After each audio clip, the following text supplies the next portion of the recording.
What if I told you the secret to building a multi-billion-dollar empire wasn't a stroke of genius, but over 5,000 failures? It sounds crazy, right? But that's the exact story of James Dyson, the man who turned a common household problem into a global phenomenon. You probably have one of his products in your home right now. But behind the sleek designs and powerful technology is a relentless tale of grit, rejection, and an unbelievable number of prototypes. This isn't just a story about a vacuum cleaner. It's a story about how embracing failure can lead to unimaginable success. So, how did one man and 5,126 mistakes change the way we clean forever? Stick around because you're about to find out. It all started with a simple, everyday frustration. James Dyson was cleaning his house and his brand new, top-of-the-line vacuum cleaner just wasn't working. It lost suction almost immediately. The bag would clog with dust and the machine would just wheeze pathetically, pushing dirt around instead of picking it up. Sound familiar? For most of us, we'd probably just get frustrated, maybe kick the vacuum, and then buy a new bag. But James Dyson isn't most of us.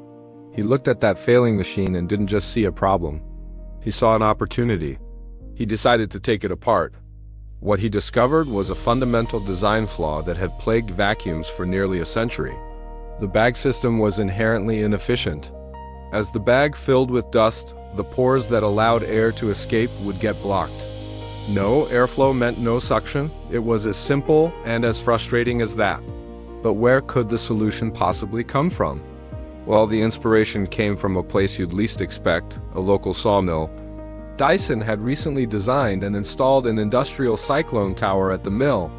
This giant cone-shaped machine spun dust out of the air at incredible speeds using centrifugal force, separating particles without any filter or bag. A light bulb went off.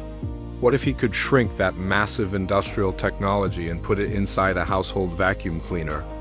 The idea was brilliant, but the journey to make it a reality was anything but easy.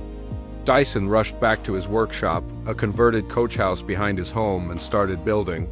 He cobbled together his first prototype using cardboard and duct tape. It was clunky, it was ugly, but guess what? It worked, sort of. It proved the concept was viable. But that was just the beginning. One prototype turned into 10, then 100, then 1,000. Every single day for 5 long years, Dyson would build, test, and fail. He meticulously recorded every result, every modification, every tiny adjustment. His wife, a teacher, supported the family with her salary while he poured every ounce of his time and energy into this seemingly impossible project. Imagine the scene, his workshop filled with countless colorful cyclone models, each one a slight variation of the last, each one representing a lesson learned. This wasn't just mindless trial and error. It was a process of systematic, iterative improvement. He was in a battle against physics, engineering, and his own dwindling finances.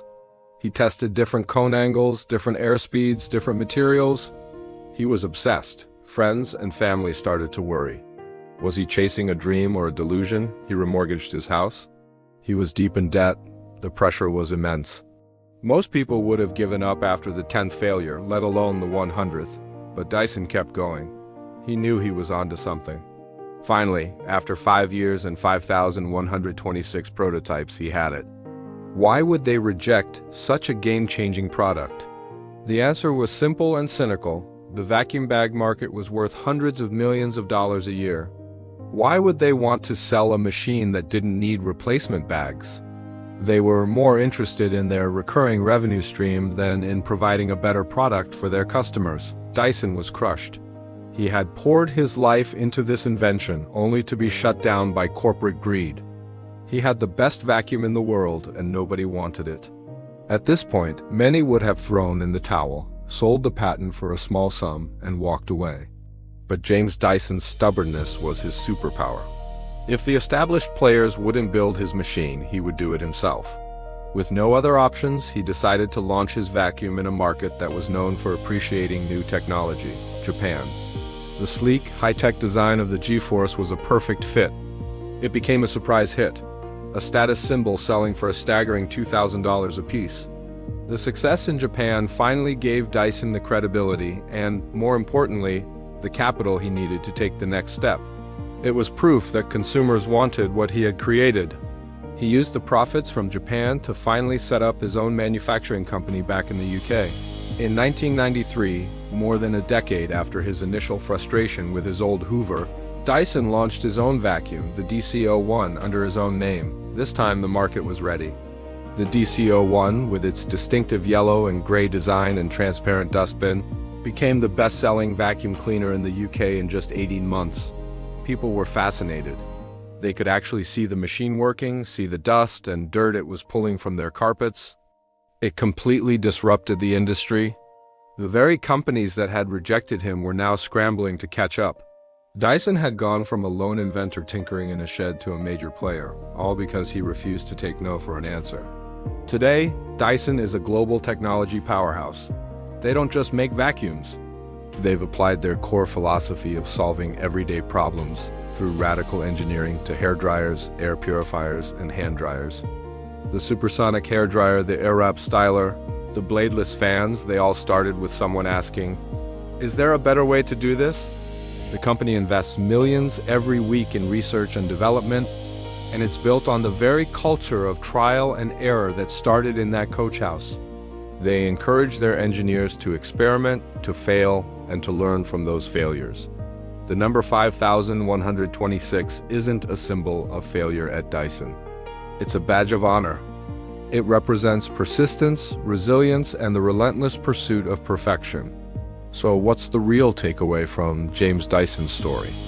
It's a powerful reminder that failure isn't the opposite of success. It's a part of it. Every mistake, every prototype, every rejection was a necessary step on his journey. He famously said, "I've always thought that school children should be marked by the number of failures they've had. The child who tries strange things and experiences lots of failures to get there is probably more creative." His story teaches us that innovation rarely happens in a single eureka moment. It's a grind. It's about having the courage to start, the tenacity to keep going when everyone else tells you you're crazy, and the wisdom to learn from every single setback. The next time you face a challenge or a failure, think about James Dyson and his 5126 prototypes. Your next big breakthrough might just be one more failure away. Thanks for watching. If you found this story as inspiring as I did, hit that like button and subscribe for more stories about the innovators and entrepreneurs who changed our world. And let me know in the comments, what's a product you wish someone would reinvent? See you in the next video.